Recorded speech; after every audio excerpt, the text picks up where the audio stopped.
7 اشتباه رایج در طراحی محصول.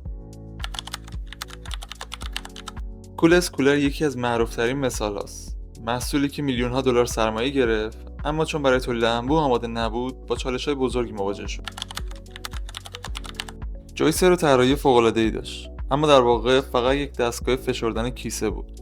چون مشکل واقعی کسی حل نمی‌کرد و همون کار با دست انجام می‌شد، خیلی زود از بازار حذف شد. بسیاری از پوسکن‌های قدیمی با دست‌های باریک و بدون ارگونومی ساخته می‌شدند. ابزارهایی که با وجود عملکرد قابل قبول در استفاده طولانی دست رو خسته می‌کردند. دلوریان DMC-12 با درهای گالوین و بدنه استیل یکی از خاص‌ترین طراحی‌های تاریخ خودرو بود.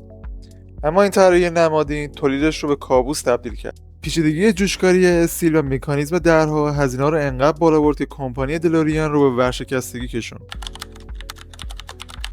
اپل در سال 2015 باترفلای کیبورد با مکانیزم پروانه‌ای رو معرفی کرد تا لپتاپ‌های باریک‌تر بسازه. اما تجربه واقعی کاربر نشان داد که این طراحی بیش از حد به گرد و غبار حساسه و مشکلات عملکردی زیادی داره. با وجود این ایراد، این رویکرد حدود 5 سال ادامه پیدا کرد.